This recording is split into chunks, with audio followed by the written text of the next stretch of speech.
All right, so what's up, everybody? This is Rob Harding, the quarterback, offensive coordinator at Chaminade. And this is another quarterback breakdown here at the Performance Lab. What we're going to do is we're going to break down Brevin White today. Brevin White is a quarterback at Chaminade, so it'll be somebody that Coach Harding will be very, very familiar with. And so I guess, is there anything that you want to say before we start? No, I'm just excited to be here. I've seen you guys on Facebook and all that stuff, so I'm glad to be a part of it. And Awesome. I like working with Brevin. He's an incredibly talented kid. So. Yep. Awesome. Thanks. Thanks for the kind words, and let's get right into it. So, in case you guys don't know, Brevin White is he's going into his junior season. He has had a lot of success in the past. He just transferred into Chaminade. He has a few different offers. What are some of those places? I think it's like Washington, I think Arizona State, Cal. Yeah. He wants to stay in the Pac-12 too. Yeah, so he's got some good offers, and there's definitely more to come for Brevin. So,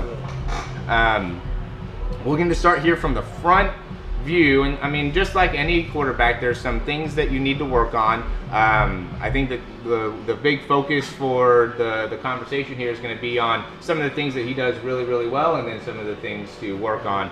So as quarterbacks, you can kind of take some things in to say, okay, this is something to try to add into my repertoire, and then this is also some things that I might be doing that, you know, I should probably work on.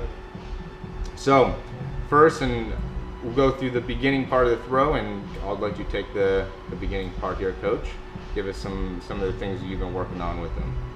Well, he does a great job just at the release, at the break part. Keeps that elbow nice. He almost has the 3 points from the ball to the shoulder here.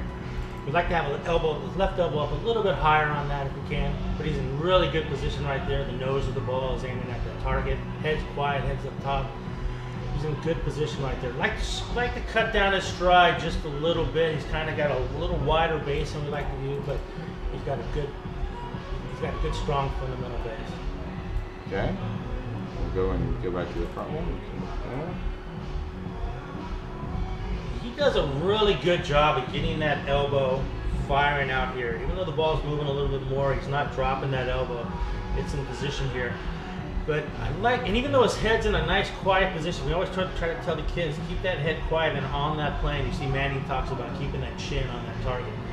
He sometimes brings his head a little bit farther out, but he does a great job of doing that to be able to clear that elbow, because right now he's in a really good position where that elbow is really high.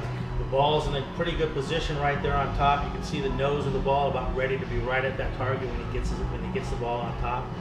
So he clears it nice with the left side. Yeah, and so what does that do when you're able to get that elbow in a high position, get the ball going in a good spot? Would you say that's something that more is a force producing thing, or?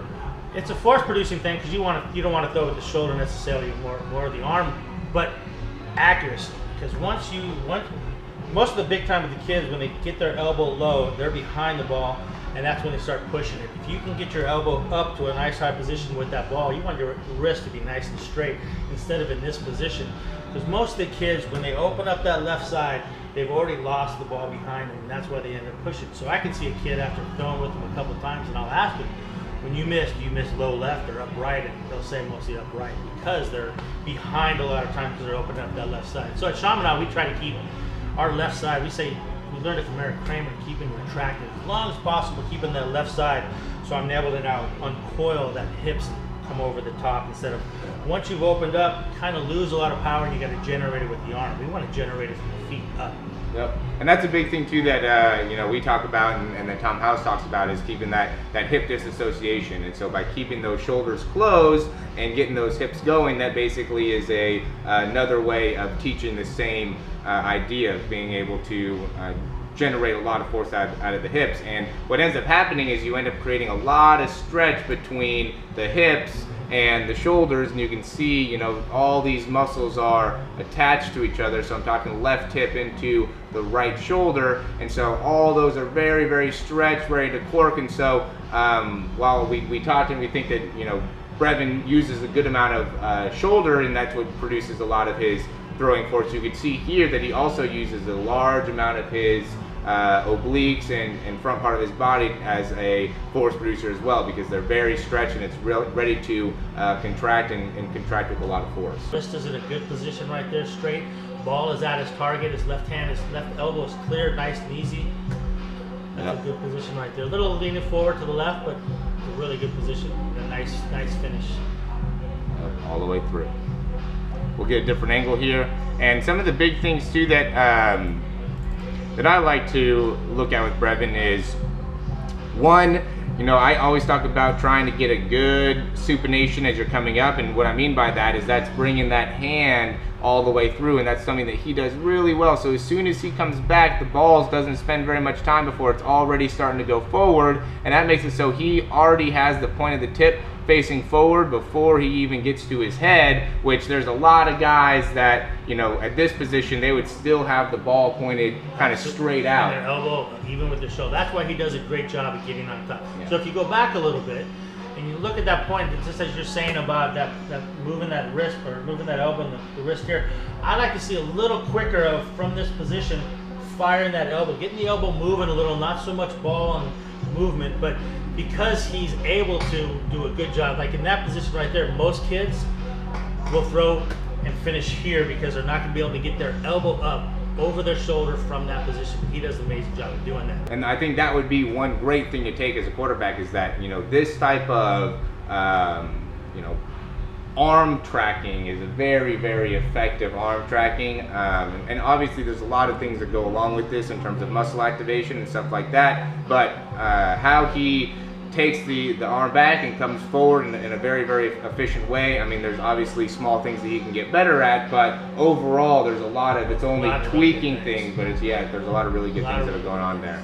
And one of the things we talked about with kids too, it's just all that wasted movement about this, it just takes power away. We want to try to keep everything. You see someone like an Andrew Luck, and it is just very compact. Everything's down that line. His head's not moving, his shoulders aren't moving. That stuff takes away from not only your power, but it takes away from your accuracy. We always say head moves the feet, eyes move the feet. Well, if I turn my head there, look where my shoulders are going.